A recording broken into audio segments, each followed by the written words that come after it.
Yo, what is going on YouTube? Welcome back to the channel. It's your boy King and I'm here with a new Pokemon Unite video. So today is the 4th. It is update day, patch, balance, all that good stuff. So real quick, we're gonna look at the changes. It's gonna be like a little short video, so I'm just gonna quickly switch over to what we got. So first thing that I'm kind of interested in looking at on this new update is the spectate feature.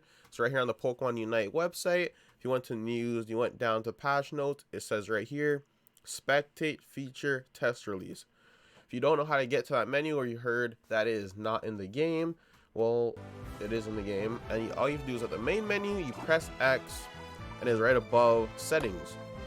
From here, you can see top ranking trainers, and this person right here has 51 people spectating them right now. That is actually pretty insane. All right then, but that right there is the spectate feature. Okay, so real quick on Cerebi.net, people say Cerebi or Cerebi, either way, you can see there's a little breakdown here, and it says right here previous and then new. So this was yesterday, or like earlier in the day this morning, and it didn't have everything live, right? But now when we refresh the page, it shows what exactly has gotten changed in this update balance patch. So real quick, Charizard's cooldown reduced. They were not very specific on any of these on the actual Unite page. When you scroll down really quickly, go through it, it just shows like everything was kind of like bland, not much information, just a little bit here. So a more in-depth breakdown is Charizard's cooldown reduced from 7 seconds to 5.5.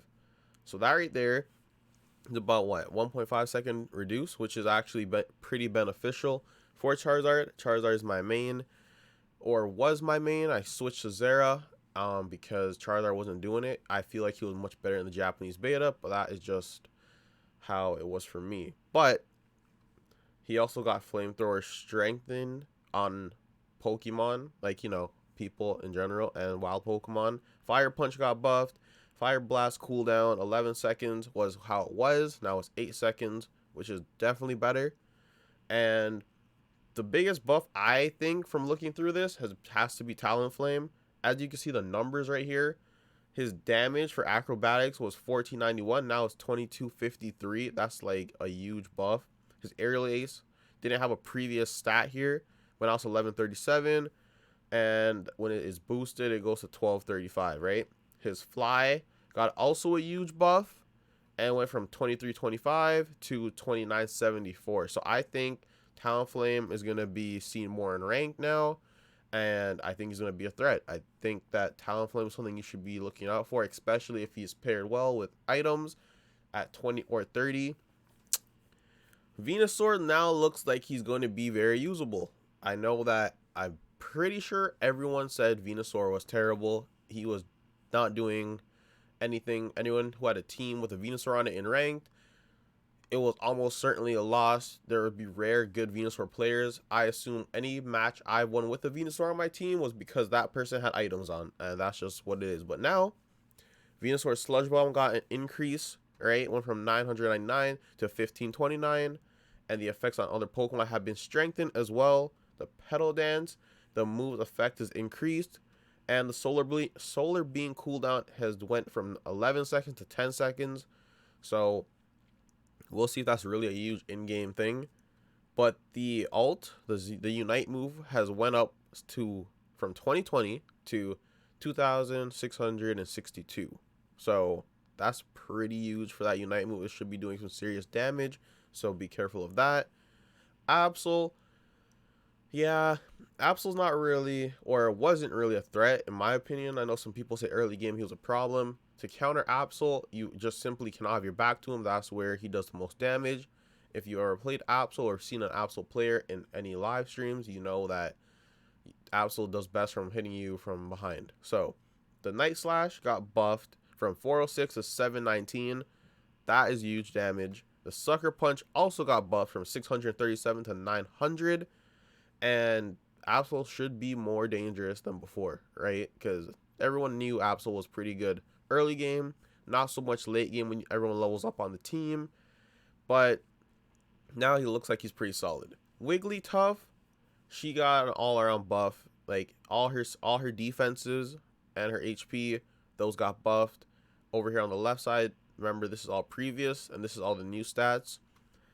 And her double slap also got increased from 352 per hit to 438 per hit, which is quite a lot of damage because it's double slap, right? Also, her sing effect is strengthened, and she has bug fixes to her dazzling gleam. Eldegoss got a huge nerf in my opinion, because it's like everything good about Eldegoss, they kind of took it away or made it longer. So example number 1 is Cotton Guard. The cooldown is lengthened from 7 to 9, which is good but bad because it was very annoying to like attack someone and then they put another Cotton Guard up and then you have to keep fighting them. It was just annoying. So that's kind of like reasonable. The HP is decreased, so that's kind of bad, but we'll see how it goes for Eldegoss players and see if it's still very usable in ranked. It probably is. And once again, once you have items upgraded, you're able to like survive a lot longer, do more damage, so it should be all right. But for people who don't have items, it might be a little more tough. I don't know. Cinderace, the most used Pokemon on global leaderboards, top 100. I think someone did a video and it was 22 plus people use Cinderace. So everyone knew this was coming. This nerf was coming. I don't think it's gonna be like detrimental. I think Cinderace is still gonna be good to use, but he got nerfed and a buff on his Unite move, Pyro Ball, but his stat decreased and it was 150. Now it's 135, and his other stat was 479 and it's 418 now. The Blaze Kick got reduced from 1357 to 1125, and the activation time and movement speed increase has reduced for Feint. So we'll see how much Feint actually helps them escape in almost every situation, but we'll see what it is. Gengar, actually, I saw a clip on someone's Discord about Gengar and how it is definitely broken now. This is the clip right here. So them using Hex, and yeah, it's just, this is how it is. Gengar seems to be completely broken right now, and I'm not sure if they're gonna patch this or like buff it, but it seems like the Hex Sludge Bomb combo is gone, so that is good. But I don't think they're gonna leave him like completely broken like that. I think they're gonna actually fix it to make it somewhat more usable, because Gengar was like a lot of people's free ticket to Masters. So that's that. Zera now. Oh, but no, real quick, Shadow Ball got a big buff. Went from 1602 to 2200. That is huge. That's huge damage. You can't say it's not. Hex did get downgraded, as you see, damage decreased and invulnerability frames reduced. It looks like it was massively reduced. Dream Eater's move speed is increased. Damage dealt for the Zera now. Damage dealt to opposing Pokemon is increased for Wild Charge. Went from 3129 to 3396. And the Wild Charge cooldown, the cooldown changes from 8.5 to 11 seconds. I don't know why anyone would use Wild Charge over Discharge. I just feel like, in my opinion, after using Zera for like 300 plus games, that Discharge is always what I've been using. I have used Wild Charge, but Discharge just seems way better. Especially for stealing Zap from people, Discharge is what I use. And his ult got slightly nerfed. I don't think it's going to be too big a different damage, but it was 2819, now it's 2485. Cramorant was very annoying early game in lane. The damage definitely needed to get nerfed. For Whirlpool, he could straight up almost kill you if you don't have items. I've seen him kill people, and like if they didn't farm quickly enough. Cramorant was definitely a threat early game. Cramorant is pretty much a threat all the time, especially that ult. You gotta like really get out of that circle. But damage dealt to opposing Pokemon decreased from 4736 to 4114. Do you see that huge? That's like 600 almost decrease. That's how much damage he was doing in a lane. It was ridiculous. Dive is also been increased though, because it wasn't as powerful, but it went from 974 to 1219.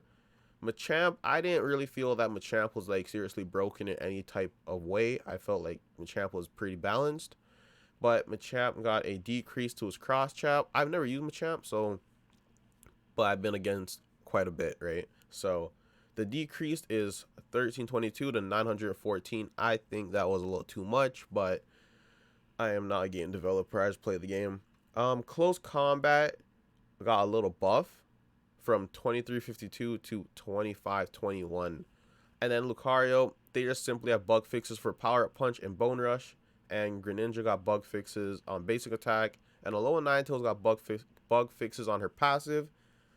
But with all of this information here, I'm definitely happy about Charizard, because Charizard is one of my favorite Pokemon to play as in the Pokemon Unite. And I only play with him, obviously not in ranked, but now I might start bringing him back to ranked. So I'm looking forward to doing that, and we're going to do some gameplay videos, test it out, see how much better it is. I do have level 30 items on, so when you see that video go up, just know that I do have level 30 items on my Charizard. So it will be different from how you might be playing and the damage and all of that output, right? So that's it for the video. These are the ups and the downs of all the Pokemon. I think Gengar and Eldegoss got hit the hardest. Other than that, seems like everything should be pretty fun. I think ranked's about to change again, and I'll see you guys in the next video. Comment, like, subscribe, and appreciate everyone who's been subscribing to the channel. We're almost at 3,000, so thank you for all of that.